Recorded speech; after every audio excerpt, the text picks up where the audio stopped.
Welcome to Movement Memos, a TRUTHOUT podcast about organizing, solidarity, and the work of making change.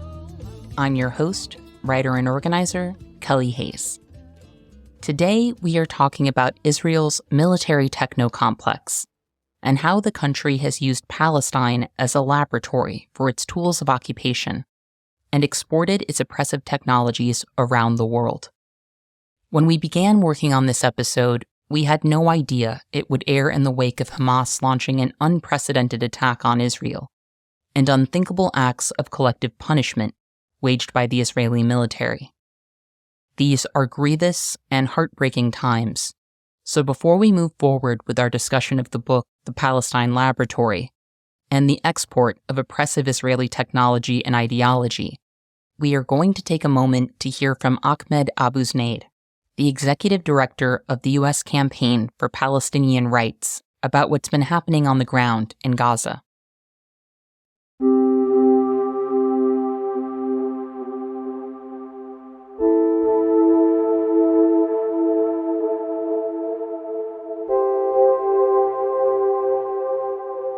My name is Ahmad Abuznaid, and I'm the executive director of the U.S. Campaign for Palestinian Rights. Our mission at USCPR is to end all U.S. complicity in the Israeli occupation and apartheid system. So we'd like to eliminate all of the financial and military and diplomatic support that we offer to protect Israel and allow for it to continue to act with impunity. And I think what we've seen over the last few days is, first of all, tragic. Any time that, human lives are lost, particularly innocent lives, it's a tragedy.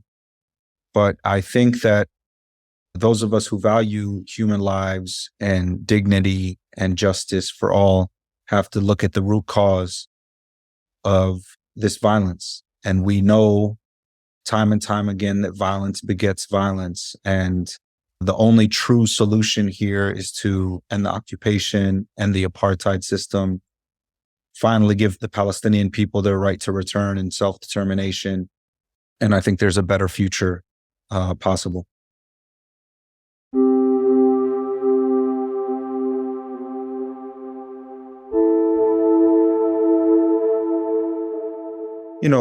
Folks in Gaza have been blockaded for 16 years. And, for the rest of the world, what that means is on one side, you need Egyptian permission to exit or enter. And on the other side, you need Israeli permission to exit or enter.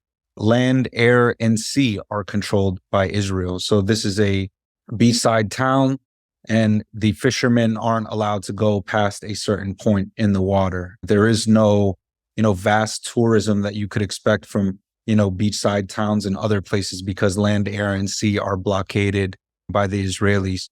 The water is not drinkable. There is only a few hours of electricity per day. Unemployment is ridiculously high for a population of over 2 million, with half of that population being children.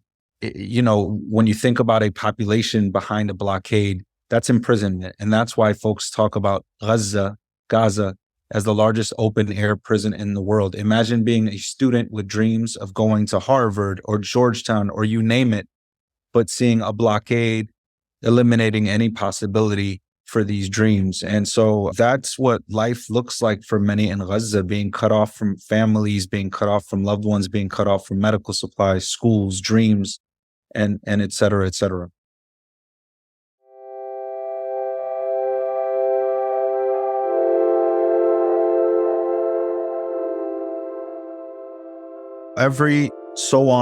Maybe every year or two, the Israeli army does what they call mow the lawn. And what that means for the rest of us and for human beings who support justice is they start bombing and shelling and destroying and dismantling entire neighborhoods, entire families, entire residential buildings and media buildings and hospitals.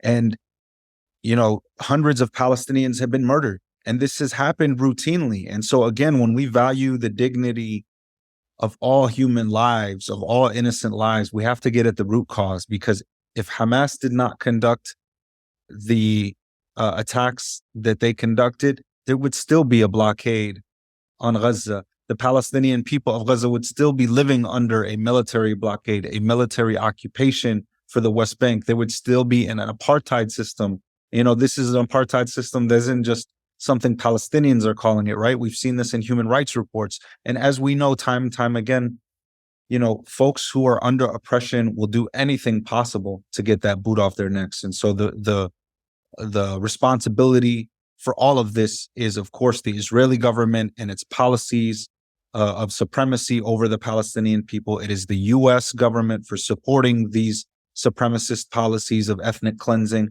and colonization, and they bear the brunt of the responsibility here.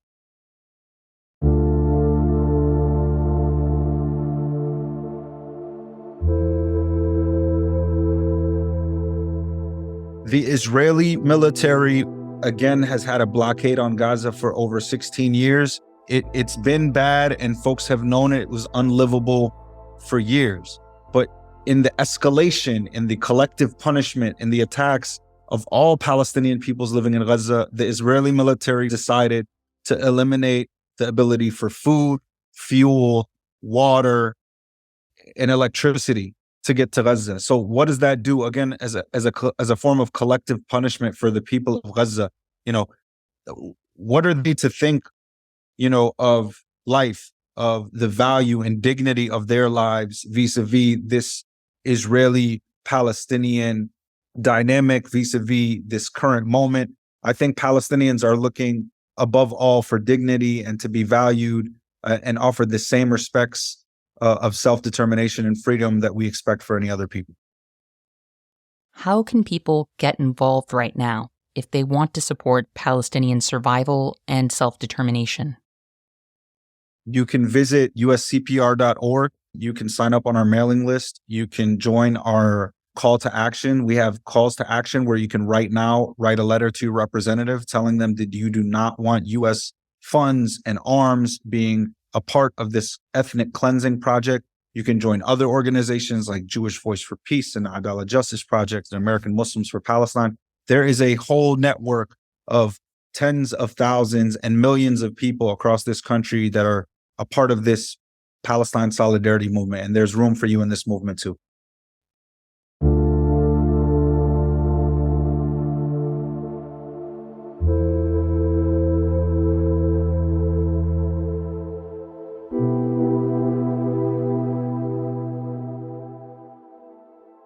I am so grateful to Ahmed for offering those insights during this difficult time, and my heart is with the Palestinian people right now, including my friends and co-strugglers. One underdiscussed aspect of the occupation of Gaza is the technology that has been routinely deployed against Palestinians over the years, and how the evolution and export of that technology impacts the rest of the world. Our conversations about the tech world this season have primarily focused on the United States and the evolution and impacts of Silicon Valley. But Israel has its own version of Silicon Valley, and by way of apartheid and occupation, Israeli tech companies have the ability to test their wares in partnership with the Israeli military on a captive population in Gaza. In our current political climate, the marriage of authoritarian ethno-nationalism and oppressive technology must be understood as a global threat. Because if we're not careful, Israel's techno-apartheid and militarism could wind up being emulated around the world. Today's guest is Antony Loewenstein. Antony is an independent journalist, best-selling author, filmmaker, and co-founder of Declassified Australia. His books include Pills, Powder, and Smoke, Disaster Capitalism, and My Israel Question. In his latest book, The Palestine Laboratory, Antony describes how Israeli Prime Minister Benjamin Netanyahu has crafted a model for ethno-nationalist authoritarian governance in our time. Antony writes, Netanyahuism aims to crush Palestinian aspirations. During President Barack Obama's term, he argued that it was unsustainable to indefinitely occupy another people because racism and colonialism were relics from a different era. Netanyahu vehemently disagreed. According to Netanyahu, Jewish writer Peter Beinart explained, the future belonged not to liberalism as Obama defined it, tolerance, equal rights, and the rule of law, but to authoritarian capitalism, governments that combined aggressive and often racist nationalism with economic and technological might. The future, Netanyahu implied, would produce leaders who resembled not Obama, but him. While many of us have critiques of Obama, Netanyahuism envisions a world that should frighten us all, and in the next hour, we are going to dig into that vision, the history that shaped it, and how Israel is, as Antony writes, making despotism shareable with compact technology. I want to note that the commentary you're about to hear from Antony was recorded prior to the violence that is presently unfolding in Israel and Palestine. Sadly, these escalations have only made our conversation more urgent and relevant.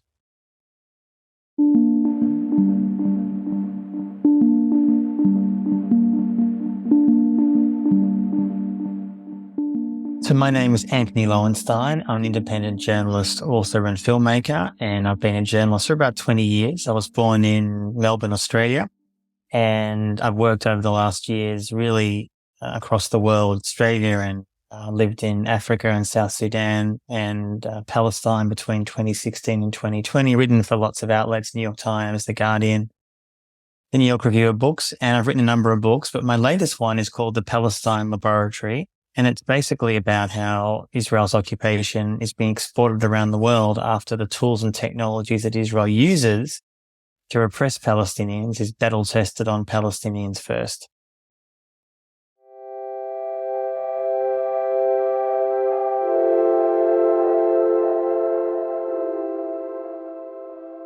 One of the reasons I wrote the book is to talk about what Israel's ethno-nationalism has become. And Netanyahu, of course, has been prime minister for Israel now seemingly forever. He's the longest serving prime minister in that country's history. And these issues in some ways started long before he became leader, and they'll continue long after he's gone one day. But essentially what Netanyahu has accelerated, and which has provided so much inspiration, I argue in the book, to many other nations, which I'll get to in a minute, is essentially a proud Jewish supremacy nation. Yes, there are non-Jews that live in Israel and Palestine. Of course, Palestine is principally Palestinian unless you're a Jewish settler. But in Israel itself, if you are non-Jewish, yes, you can vote, but you're not given the same rights. You're a second-class citizen, essentially. That's the practical reality of that is everything from education funding, health funding, etc. And to the point where a number of years ago, about 5 years ago now, Israel put in place a so-called Jewish nation law, which basically says that unless you are Jewish, you will not be treated the same way. I mean, they're making it very explicit.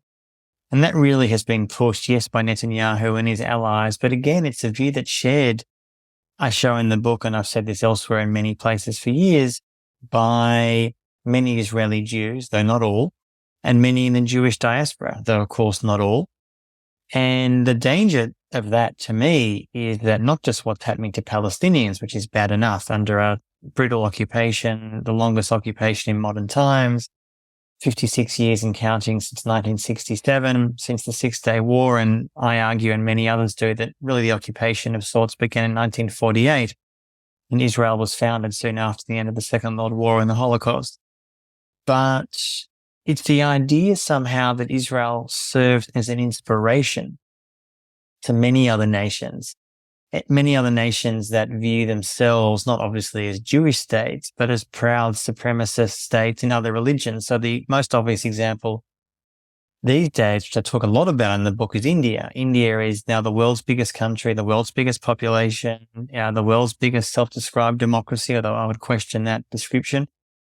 It is run by Prime Minister Modi, who essentially is a Hindu fundamentalist, whose vision and his party's vision and many Indians' vision, though of course not all, is a Hindu fundamentalist state. Now, India is doing what it's doing for its own reasons.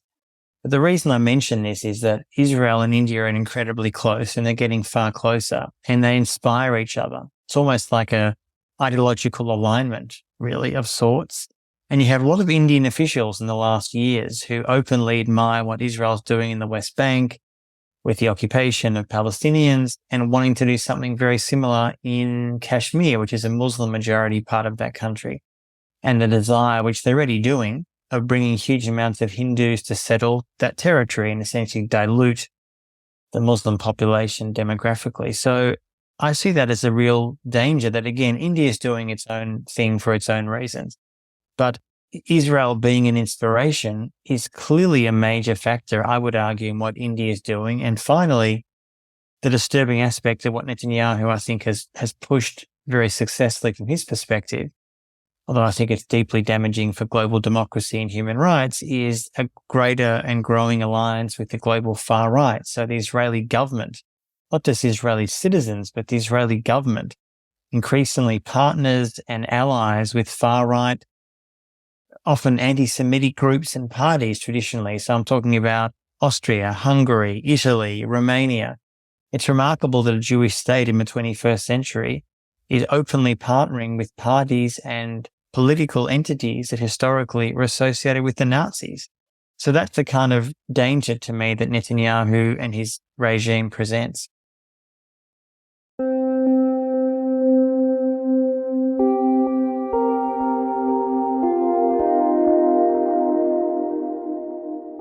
I appreciate Antony's analysis of the ideological alignment between Benjamin Netanyahu and Narendra Modi.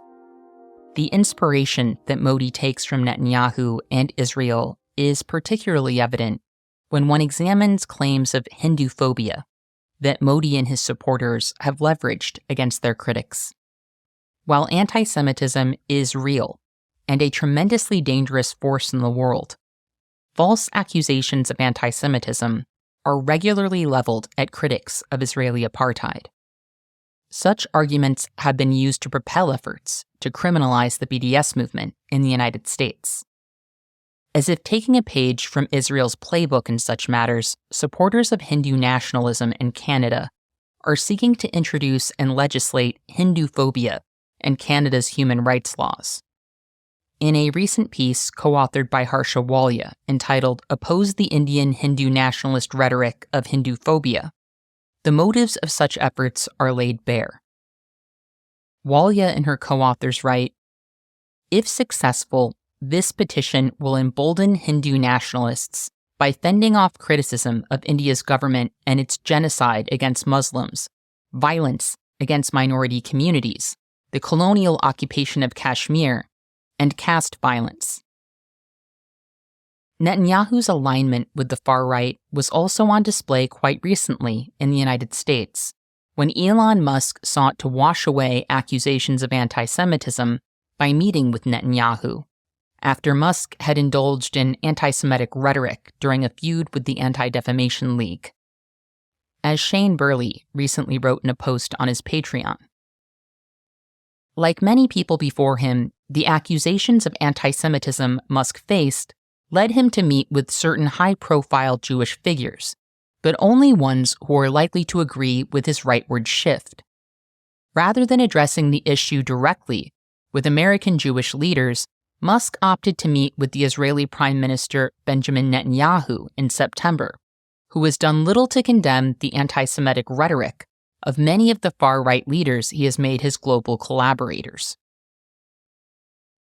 Elon Musk is a natural ally for Netanyahu, whose regime relies on unethical right-wing tech leaders and companies to advance his agenda in Israel and Palestine and around the world. But to fully understand how Israel's tech industry has evolved, we must examine Israel's evolution as one of the world's most successful arms dealers.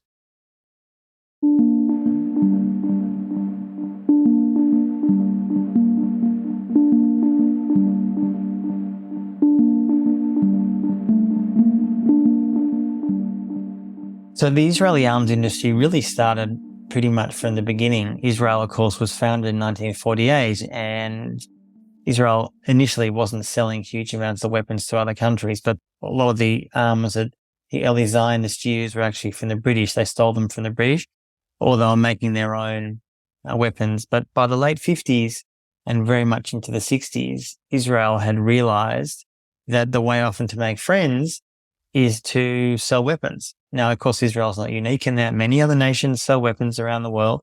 But by the late 60s, after the Six-Day War, after Israel took control of Gaza, the West Bank, East Jerusalem, and the Golan Heights, and the occupation almost in its second phase took root, within a number of years, and I have lots of evidence for the book of this, both news stories and personal anecdotes and just hard data and evidence, that Israel really saw itself as being able to export not just the tools and technologies that they were using to repress Palestinians, although that was clearly part of it, but also how they were doing it. So you have, in the late 60s, very much into the 70s and 80s, fanning out across the world, Latin and South America, particularly during the US-led dirty wars in that part of the world. So Colombia, Guatemala, Honduras, all those nations that suffered so very much during that period, mostly from US backing of essentially fascism. But what is less known, far less known, is Israeli support, Israeli backing and arming and training of some of these death squads from Pinochet, Chile, to a range of other nations, Guatemala. And these nations weren't just interested in getting the weapons that Israel was selling, which was, of course, part of it, but also they really admired what Israel was doing to Palestinians in the West Bank and Gaza particularly, and wanted to copy it, wanted to get advice. So you had huge amounts of Israeli trainers fanning out around the world doing this kind of training, teaching often far-right groups, some of whom, in fact, had ties to literal Nazis. I mean, one of the most egregious examples of this was Argentina, which some listeners will be aware after the Second World War was very happy to take in and shelter actual Nazis who were fleeing Europe at the end of the Second World War. And Israel had no issue partnering with Argentina at various times, both in terms of supporting that regime and giving them various other elements of backing. So the arms industry surged. This has continued pretty much for the last decade. And obviously lots happened in those 50 odd years since the 70s. But two things happened briefly that accelerated. One was 9/11. 9/11 obviously happened on US soil, but Israel very much, and the Israeli defense industry saw very much from the beginning, literally within a matter of days after that horrific event in Washington and New York, and Netanyahu, in fact, it's the day after 9/11, he's being interviewed on American TV, and I have this quote in the book. He was not prime minister then, but he was a well-known, he'd spent a lot of his time in the US growing up, and he spoke English very well, and he was often in the American media. And he'd asked about the events of 9/11, what did he think and what were his feelings? And he responded, and I'm paraphrasing here rather than direct quoting, something like, "Oh, it's very good." And the interviewer said, "Oh, what do you mean?" And he goes, "Oh, what I mean is that," and again, I'm paraphrasing, "the world will finally understand what Israel's been doing for decades. In other words, we've been fighting a war on terror. We've been fighting a war against Palestinian terrorism and against those who hate us. And now America will essentially follow our lead." And as I say in the book, a lot of what America did post 9/11, the Bush administration, and frankly to this day, was not straight out of the Israeli playbook, but it was a massive factor in that, both in terms of the actions, but also much of the language the US has been using for pretty much over 20 years now. Collateral damage, these terms existed before 9/11, of course, but they massively accelerated after that. And the so-called Israeli Homeland Security business hugely expanded. I mean, to the point where Israel is now the 10th biggest arms dealer in the world. As I show in the book, it's sold weapons to over 130 countries in the world, so the majority of nations on the planet. Democracies, dictatorships, there's very few regimes it won't sell weapons to. There are a handful that we know of we don't think they sell to these days, Iran, Syria, North Korea. But many other nations, they do. And these days, there are many states around the world that both publicly and privately, and I show this a lot in the book, talk about how they, in some ways, want to copy Israel. Sometimes they're embarrassed by that. Sometimes they're proud of it. Because they view, in my view, well, not really incorrectly, but certainly a very narrow interpretation, that Israel, in inverted commas, has been successful in its war against Palestinians, in a war against terror. And I would question that narrative, but many other nations view it that way, and they want to get some Israeli know-how.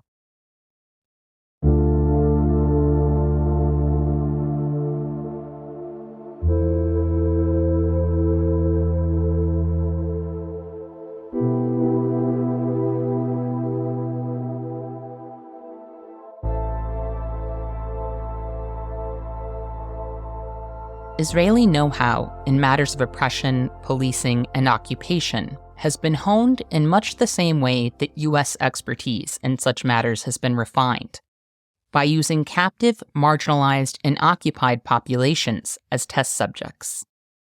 We have discussed previously on the show how the professionalization of U.S. policing was largely based on tactics established in the Philippines, where the U.S. military developed technologies and frameworks to prevent uprisings after the Spanish-American War. The U.S. has also infamously used countries in South and Central America as laboratories, in the sense that Antony describes. Human rights attorney Azeda Shashahani recently addressed these dynamics in a piece entitled Cop Cities in a Militarized World. In her piece, Shashahani describes how tactics deployed against Stop Cop City protesters in Atlanta, including the murder of Tortuguita, mirror strategies deployed in South and Central American nations, where the U.S. has trained soldiers and police and shaped new law enforcement policies. She writes, "The training of security forces in South and Central America is a pillar of U.S. geopolitical strategy in the region. It ensures that those in power remain friendly to U.S. business interests."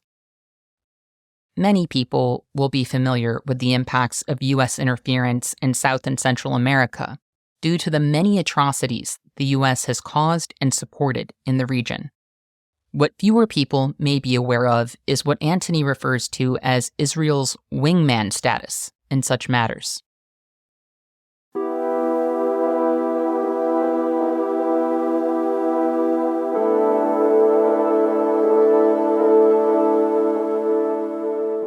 The whole idea of Israel being America's wingman is something that I think has sort of shocked some people. My book came out a few months ago, and a lot of people who I've been speaking to were not aware of this, that, as I was saying earlier on, there is a real understanding, at least in parts of the left and certainly in parts of the American right, that post-1945, the US essentially is the world's leading hegemon, and it runs an empire around the world. And running an empire is frankly ugly and dirty and bloody. And that history is relatively well known, Latin and South America, Africa, Asia, etc.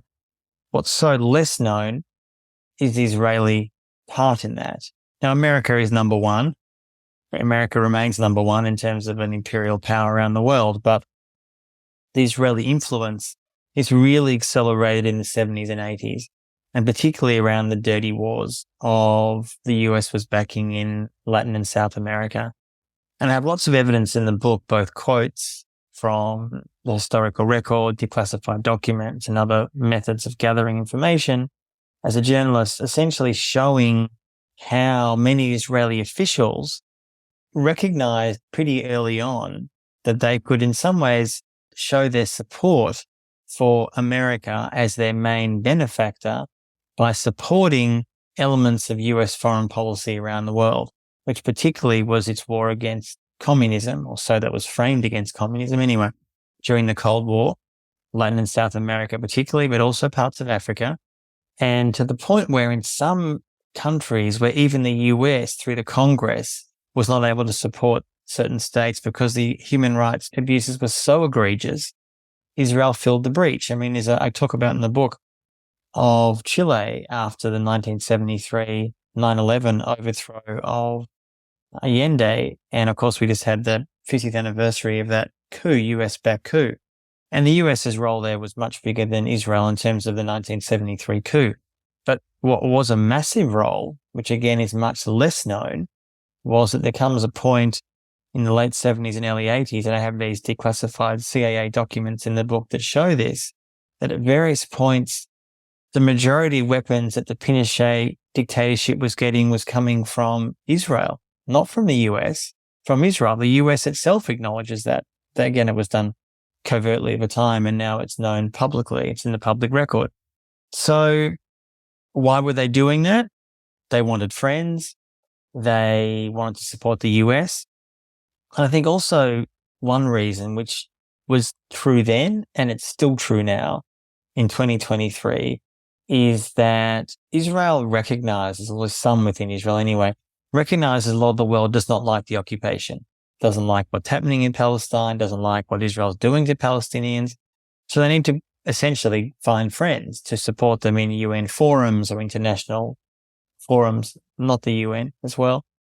And often over the years, you've found Israel supporting, arming, training, backing, funding various governments in the hope, and often successfully, that they will vote in a certain way at the UN when certain votes come up. And this has been the case both 50 years ago and literally this year, where there's been a lot of people have been pretty shocked, the ones who know about it, that, for example, the current far-right Israeli government is partnering with far-right political groups in Romania who have ties in history to the Nazis.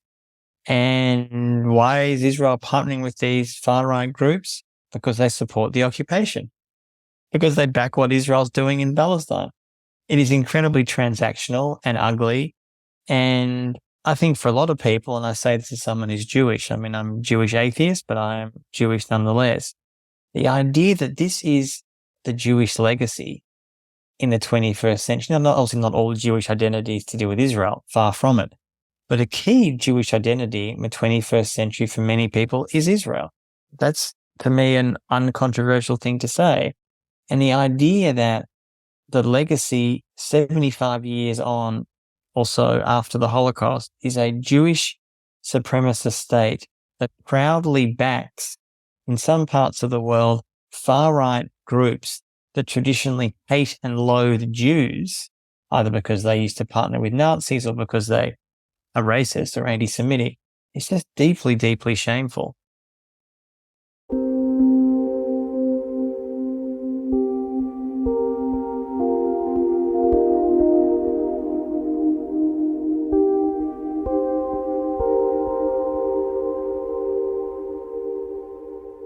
Another parallel between the United States and Israel is the role of each country's military in propping up their tech sectors.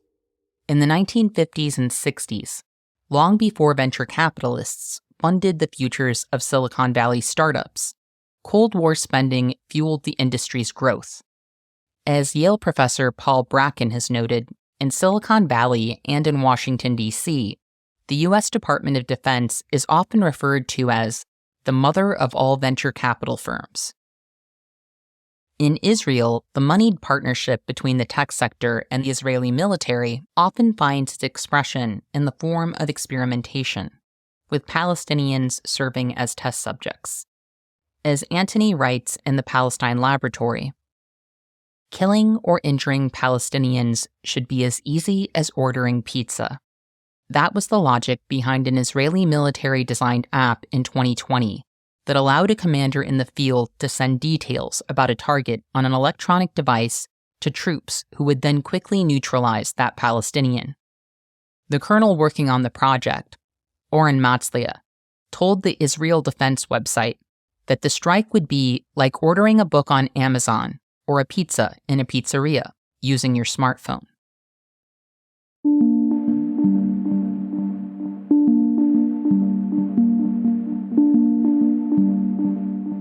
There's no doubt that Israel has its own version of Silicon Valley, not as well known, to be sure, as the American version in California, but still very influential. And what's important for people to understand there is that Israel has, of course, a large army. The majority of Israeli Jews serve in that army. Not all. There are some exceptions. Ultra-Orthodox Jews don't serve. Palestinians never serve. But the vast majority of Israeli Jews do serve. And for many of them, they go into the so-called intelligence services. And what that means really is two things. One, it's monitoring Palestinians 24/7 through, in the modern era, a variety of digital tools to monitor all forms of communication, emails, phone calls, etc. And there's one particular unit called Unit 8200, which is essentially the equivalent of the US NSA. The NSA, I think, remains still the world's biggest intelligence gathering unit, which obviously Edward Snowden 10 years ago released huge amounts of documents and leaks about. And Unit 8200, much less well known, but equally powerful, certainly within Israel and the Middle East, and regarded in the top one, 2 or 3 experienced intelligence gathering units in the world. But what it does mostly day to day is monitor, surveil Palestinians. But one of the things that unit does is encourage people who are in there to, once they've left the service, to develop private companies and use the experience that they've gained by monitoring occupied Palestinians and taking that into the private sector. So what I mean by that is huge numbers of the surveillance architecture that Israel uses to monitor and abuse and attack Palestinians is then taken into the private sector. And I'm talking about spyware or drones, facial recognition technology, biometric tools, all these tools that have been developed and tested on Palestinians in Palestine are then often sold by private Israeli interests around the world. And then they're claimed to be battle tested. And although, as I've said, Israel is the 10th biggest arms dealer in the world in terms of sales, the US remains number one. And in the top 10, there's other nations, often it varies every year, but France, Germany, Russia, etc., UK. But in terms of spyware such as Pegasus, hacking into people's phones, Israel is world leader. If it's number one or two, it varies every year, of course, in terms of sales, but they are world leaders in spyware. And spyware in some ways really is the new Wild West because it's unregulated. And so much of the companies that exist now in Israel promoting this work, often secretive, often doing that in the shadows, often selling these equipments to some of the most repressive regimes in the world, whether it's Saudi Arabia or India or Rwanda or others. They got their experience in, not so much the Silicon Valley per se of Israel, but in the Israeli military. It's almost like the Israeli military is the training, and then that is taken into the private sector.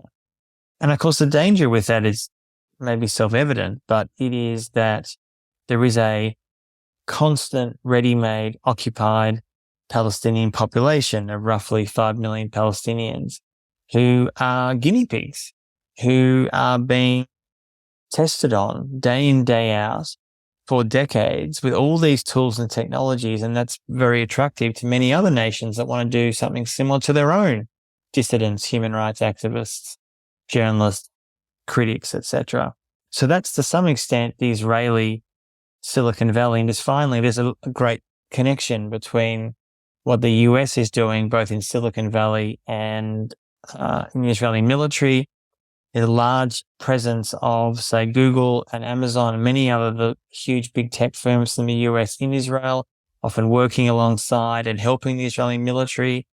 There's something called Project Nimbus, which people can Google for more information, which essentially is a massive cloud service that Google has worked with the Israeli military on, which essentially collects massive amounts of information and data for the Israeli military.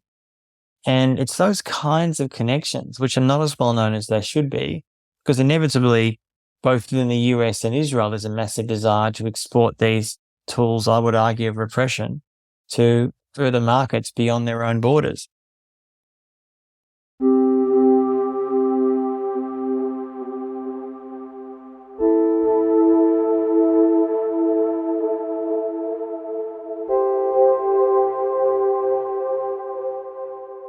Border security is a major source of income for Israel's tech industry. Technologies that aid European countries in surveilling and repelling refugees are just one example of how Israel's repressive technology exports the worldview of an ethno-state and the means to repel and surveil marginalized populations.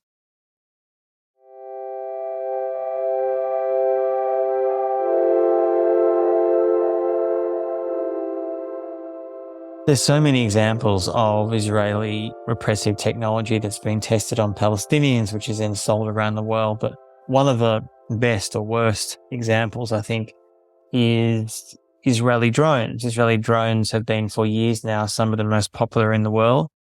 They are regularly tested and used over particularly Gaza, which Israel has used for at least 15 years now, when in its seemingly never-ending wars against Gaza, where huge numbers of civilians are killed infrastructure is destroyed. And these drones have turned up in huge amounts of countries around the world. One of the most egregious examples to me is used by the European Union. Now, these drones that the EU uses are not armed, but they are unarmed drones that the EU uses to monitor the Mediterranean. Listeners will be aware, of course, in the last 10 or so years, there's been a huge influx, at least there was in the past, of migrants coming from mostly the Middle East or Africa. And after 2015, the EU wanted to try to stop that, essentially. They built a fortress-type Europe, and one of the things they've done to do that is to use Israeli drones to monitor the Mediterranean 24/7 at a time where the EU has made a decision, although they don't admit this publicly, but this is the reality, of essentially allowing people to drown. I mean, that's the policy, because they have very few rescue boats and they don't allow many NGOs with rescue boats.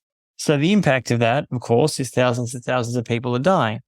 And the Israeli surveillance drones are part of that infrastructure, in my view, of utter immorality. I mean, there's huge amounts of other examples. I mean, the most, infamous examples of Israeli repressive tech is spyware. People will know about Pegasus, which is the most infamous, where Pegasus is a tool that can appear on your phone, your iPhone or Android. You have no knowledge it's there.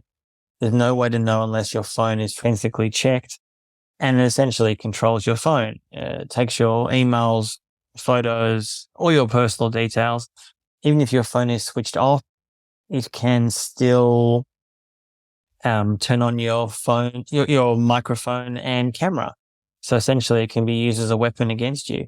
And I interview in the book huge amounts of people in places like Togo and Africa, India, Mexico and elsewhere, who have had their phones basically hacked by those regimes that have bought it off the Israeli company.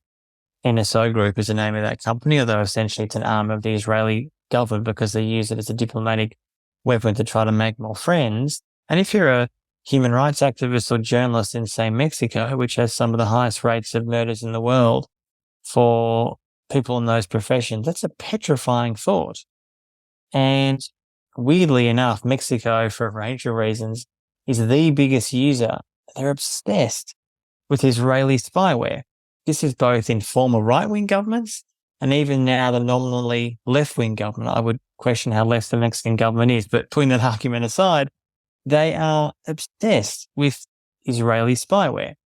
And that's having a really detrimental effect on what is already a quite devastating human rights environment there. So there are so many examples of Israeli weapons and repressive technology ending up in so many nations around the world. And I think a lot of people are starting to, not just because of my book, but other reasons too, wake up to that threat that the occupation of Palestine is not staying there. It's being exported now around the world at a time where far-right populism and far-right politics has arguably never been as popular before, certainly in the last half century anyway.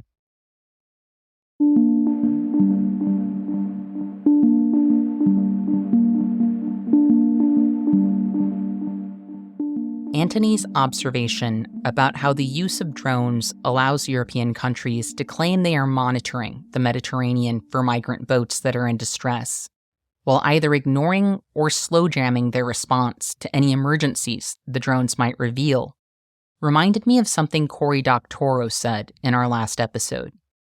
Cory was talking about how, in high-stakes human contexts, such as evaluating medical results, AI is only profitable if it produces results faster and in too great a volume for human beings to double-check it, meaning that the technology is only beneficial to those who wield it if it is deployed unethically. In the case of Israeli drones, the greatest benefit European countries seem to enjoy is that they can claim to be monitoring the Mediterranean and then simply fail to adequately respond to whatever information they receive. The resulting mass death at sea is part of the Western process of bordering. As Harsha Walia wrote in Border and Rule, the doctrine of deterrence requires mass border deaths to instill fear and prevent migration. Another section of the Palestine Laboratory that I found particularly disturbing detailed the work of Unit 8200, the intelligence unit of the IDF. As Antony explains in his book, its primary goal is mass monitoring of Palestinians in the West Bank and Gaza, detailing all their personal and political information, and listening to communications from allies and foes around the world.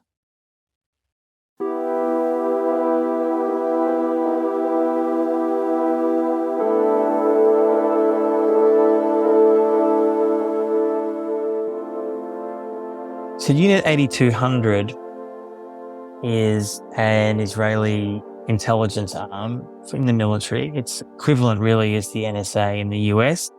Massive amounts of intelligence gathering. Its main job, and it has a huge number of people who are working day in, day out, is to monitor Palestinians, monitor their lives, monitor who they're talking to, monitor their emails, messages, etc. Every Palestinian knows whether they're in the West Bank or Gaza or East Jerusalem or beyond, that little of what they say or do is private. And that unit is a central part of that architecture. It's been around for many years, and there's a funnel often from that unit to the private sector where people are encouraged within that unit, once they've left, to take that experience and develop the world's best/worst surveillance technology, surveillance weapons, various other kinds of defense equipment. So it's a really insidious kind of reality, because often the individuals who are part of these companies that then go on to promote it around the world proudly say, I'm a veteran of this unit. And of course, what people often don't ask is the second part, what were you doing in that unit? I mean, their job is to monitor, surveil, and occupy Palestinians. That's the job. And in fact, I have some examples in the book of that's bad enough, but it's often worse than that, where, for example, blackmail is a very common tactic used by the Israelis. So there's lots of examples. I have some in the book of, let's say, for example, a gay Palestinian man. He might be married to a woman. Israel discovers that he's gay or he's having an affair with a man or something like that, and through they have access to his phone calls or messages or emails, and they go to him and they essentially say, well, you're a married man, you're married to a woman, you have kids, you wouldn't want that information to get out, would you? And they essentially blackmail him by saying, if you don't spy for us, essentially, we will release this information to your family. Like, that is the minutiae of what occupation means. That brutal, ugly, blackmailing darkness that is part and parcel of what you have to do as a state, Israel. If you occupy another population for over half a century, there's a moral collapse unavoidably when you need to, in your deluded worldview, continue to maintain this kind of brutal occupation for over half a century.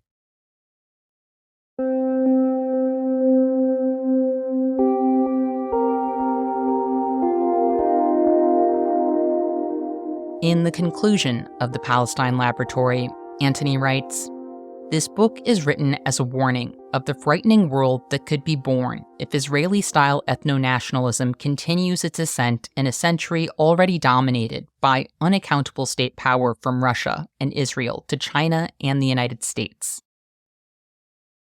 I hope we are ready to hear that warning, because the world is changing.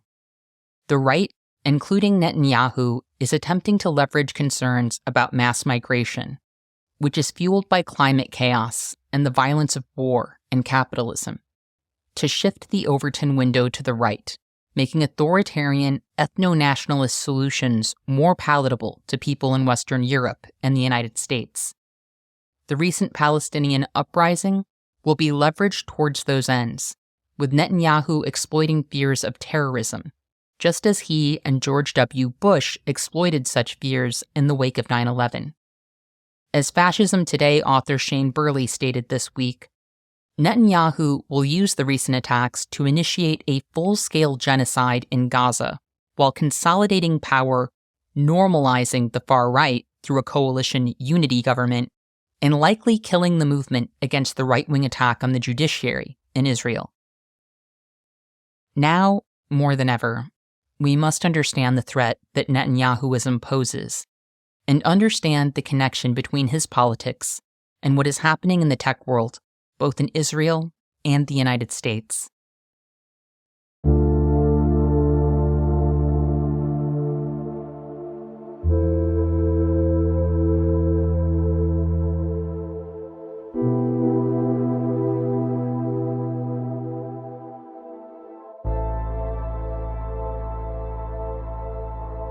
One of the reasons I wrote the book, apart from wanting to do an in-depth investigation in this issue, was to say what Israel is doing and has been doing for years, but is accelerating, is a deeply disturbing reality of what our future would be. Now, when I say our future, I'm not just talking about Western states. You're in America, I'm in Australia. Our countries are different, but in some ways quite similar.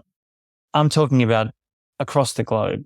And what I mean by that is that apart from the fact that Israel is deeply inspiring nations like India in their ethno-nationalism, there's also a sense that Israel is hailed by many on the right and the far right as the ideal ethno-nationalist state. There's a reason, as I have this quote in the book, that Richard Spencer, some listeners will remember that odious man, the alt-right years ago, he still pops up now and then online, based in the US, who years ago said, "I'm a proud white Zionist."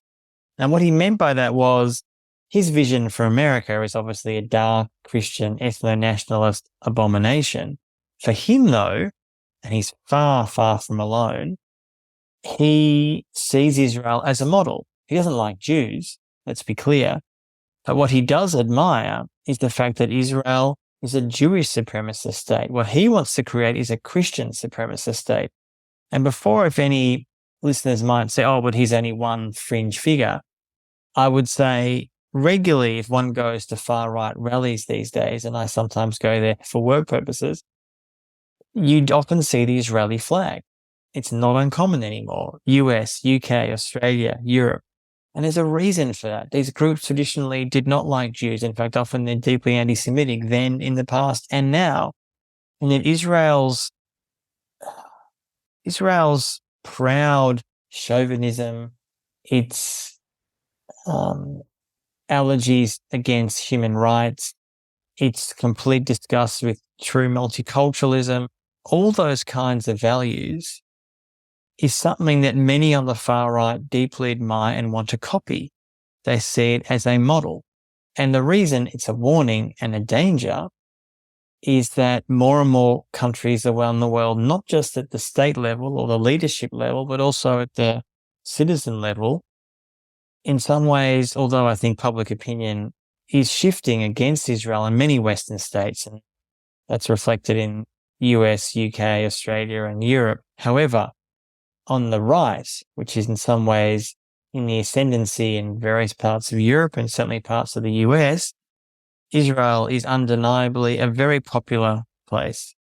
How it arranges itself, how it prioritizes Jews, to the point where Israel is openly partnering, and many of the Jewish global right openly partnering with far-right groups and individuals who are known to be anti-Semitic. In other words, it's somehow seen as less important to be maybe against actual anti-Semites than to partner with people who admire the occupation of Palestine. That's the moral collapse I'm talking about. And that's the warning that I've written about in this book, because I think a lot of people maybe think what's happening in Palestine is horrific and should be opposed and ended. And of course, I 110% agree with that. I spent a lot of my last 20 years writing about lots of issues, Israel, Palestine, the war in Afghanistan, many other issues. And obviously what's happening in Palestine is horrible and needs to end. But the danger now is not just in Palestine for Palestinians. It's gone well beyond that now. It's exported. The idea that you can export occupation, you can export the tools of occupation, the tools of apartheid, that is where we currently are at in the early 2020s. And I think unless there's not just greater awareness, but a growth of boycott, divestment, sanctions and public opinion and a public movement against what's happening, this will only grow and worsen.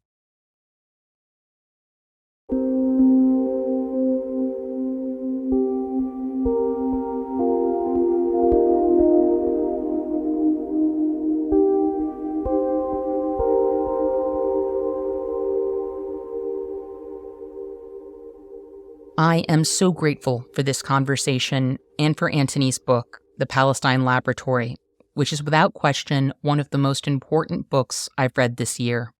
Everyone should get their hands on a copy and read it. It is essential that we raise awareness about what Israel is exporting, both in terms of technology and ideology, and that we support Palestinian organizing against that tech and those ideas. The BDS movement has been under attack globally for years, and it is absolutely crucial that we support that movement and other organizing for Palestinian liberation. It's also deeply important that we listen to and uplift the voices of Palestinians who are living in struggle.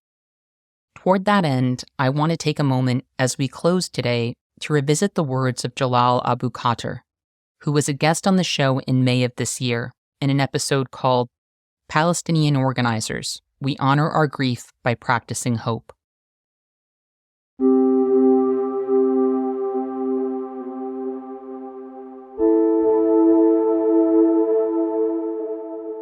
Our energies are, for grief, are transformed into energies that seek action, seek meaningful action, and are very optimistic and hopeful. They are driven by optimism in a way that we do imagine a liberated Palestine. We do imagine our free people. We always speak about it. We encourage each other. Whenever there is grief, there is unity, and in unity there is strength, and we feel it. Shireen Abu Akleh's funeral was one of the most incredible events I've attended in my entire life, and it happened right there in Jerusalem. It was an incredible moment. And those moments are not stopping. They keep continuing. Every person grieves when there is a martyr. In Jenin, in Nablus, the martyr Ibrahim al-Nabulsi, for example, he was unknown to people, perhaps a few months before he was killed by the Israeli occupation forces. But his charisma and his character, and the fact that he sent out a few messages, and the fact that he left a will where he called on people to keep going, don't stop resisting, and he sent a love message to his mother, the fact that he spoke to his friends in such a friendly and lovely and charming way. Those people are doing all they are doing because of their love to their communities and their families. They are choosing this path to become resistance fighters because of the love they owe to the people around them and the love they show. This energy is reflected when this person becomes an icon. Israel goes in once and twice and 3 times in attempting to assassinate him. They wanted to kill Ibrahim al-Nabulsi. 3 times they failed to assassinate him. On the 4th time, they unfortunately succeeded in killing Ibrahim. But Ibrahim's face is not missing. It's probably on a keychain or the necklace of almost every kid you will see in Nablus today. Same in Jerusalem and elsewhere in the West Bank. See, with those people who choose to speak for us and choose to connect with the people and in such a beautiful way, when we lose those people, the Israelis know that those people are, they want to kill them. That's the only solution they know. They kill those people. But when we lose them, the grief that we feel, we transform into energy that seeks change, and we want to become more active, and we want to become inspirational. We want to do something that will lead to hopefully the liberation of our lands one day. On a personal level, everyone feels differently when they grieve, but I feel something collective as for us Palestinians. We grieve a lot.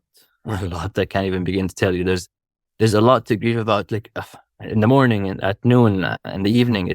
It's very hard being Palestinian sometimes, but at the same time, we all know that holding on to hope does allow us to survive those stages. And honestly, over the past 2 years, I've seen this on the ground. I've seen that hope does bring people together, and it does bring power, especially here on the street, where it's most meaningful. And the waves we create here in Jerusalem or elsewhere in Palestine, they're felt and they spread across the globe. So I do feel that there is an intense chemistry between grief and hope. And it's a sad situation, but it's good to be hopeful. It's what we all need. Despair is the enemy. We cannot fall to this trap at all. Despair and desperation, that's what they want us to live through. We want to be hopeful. We want to give love, and we want to do all we can to our people and to our communities. And that's what drives most of us here in Palestine.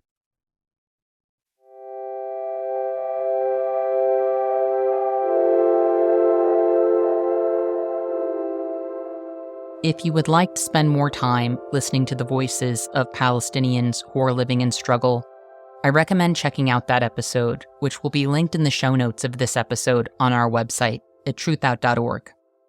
We will also be linking to resources that can help you learn more about the history of the struggle in Palestine and how you can support Palestinian organizing from wherever you live, including the BDS movement.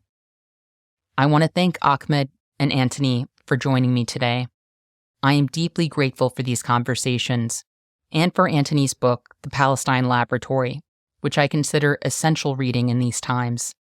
I also want to thank our listeners for joining us today. And remember, our best defense against cynicism is to do good and to remember that the good we do matters. Until next time, I'll see you in the streets.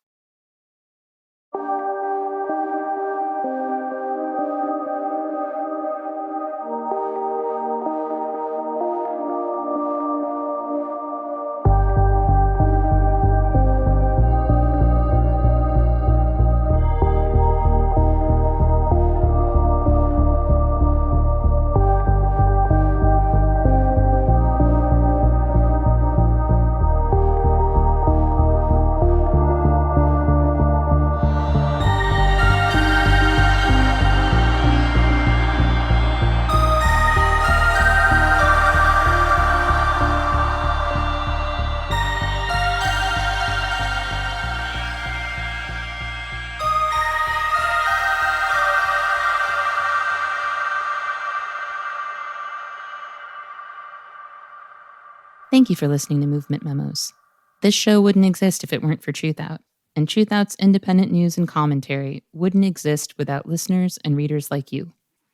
We have no paywalls, no corporate sponsors, and no ads, except for fundraising appeals like this one. So if you can and would like to support our work, please consider dropping by truthout.org to make a donation today.